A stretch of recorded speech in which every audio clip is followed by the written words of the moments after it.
हम आए हैं 2026 के बुक फेयर में और आज हम बात करेंगे नदियाँ नहीं रुकती हैं। जिन्होंने ये किताब लिखी है उन लेखक से हम बात करेंगे कि आपको इस किताब को लिखने की जो प्रेरणा है वो कहाँ से मिली सर? सबसे पहले तो शुक्रिया बात करने के लिए। प्रेरणा मतलब एक दिन की बात नहीं है कि सीधे प्रेरणा मिली और लिख दिया।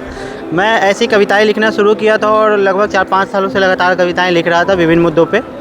और लिखते लिखते कई प्रकाशकों का मैसेज आया कि मैं छापना चाहता हूँ। फिर अंत में दीपक भाई से हमारी बात हुई और पंक्ति प्रकाशन से ये किताब की शक्ल में आई पूरी कविताएं एक साथ।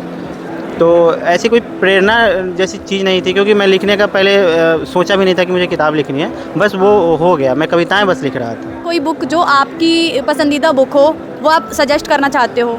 एक तो मैं सजेस्ट मतलब करना मुश्किल है, लेकिन अभी जो मैं हाल फिलहाल में पढ़ा हूँ अगर उसमें से बताऊँ तो शेखर एक जीवनी के दोनों भाग सबको पढ़ना चाहिए। नदी के द्वीप पढ़ना चाहिए सबको। और उसके अलावा मन्नू भंडारी की सारी किताबें पढ़नी चाहिए। मोहन राकेश के सारे नाटक पढ़ने चाहिए। और इस तरीके से आप देखेंगे जैसे उदय प्रकाश नए कहानीकार में है तो उनकी पूरी कहानियाँ और उपन्यास जो है वो पढ़ने चाहिए। वो सब अभी ज़रूरत है वैसी किताबों को पढ़े जाने की।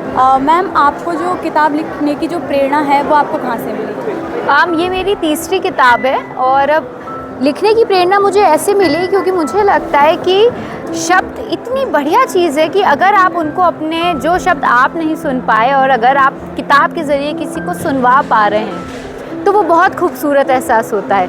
और बनारसी अफसाने की पूरी प्रेरणा बनारस के लोगों से आई है। जितना बेबाकपन, जितना प्यार, एक उत्साह और एक जीवितता मुझे बनारस में मिलती है वो कहीं और नहीं मिलती। इसलिए बनारस तो मैं कहूँ कि वो एक तो बनारस सबका है, मेरा हो चाहे महादेव का हो, चाहे बैल का हो, चाहे सीढ़ियों का हो, बनारस हम सब का बनारस है। लेखक के जीवन में संघर्ष उसकी छाया होती है, ये मैं कहूँ तो वो हमेशा रहती है साथ में। संघर्ष से कभी हारो मत और ये सोच के करोगे ना अरे बहुत संघर्ष हुआ, नहीं, हमेशा सीखने को मिलता है। बनारसी अफसाने में बस लोगों तक मेरी बात पहुंचाने का जो संघर्ष है ये बस वही चल रहा है अभी तो। युवा हैं जो वो किताबें लिखना चाहते हैं बट उनको समझ नहीं आता कि वो शुरुआत कहाँ से करें, तो आप उनको क्या संदेश देना चाहते हो?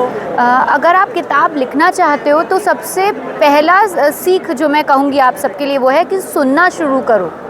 बोलने से पहले अगर आप लोगों की बातों को महसूस करोगे, उनके शब्दों को सुनोगे तो धीरे धीरे उन शब्दों से कहानी बना पाओगे आप और वही कहानी आगे चल के आप लिख भी सकते हो।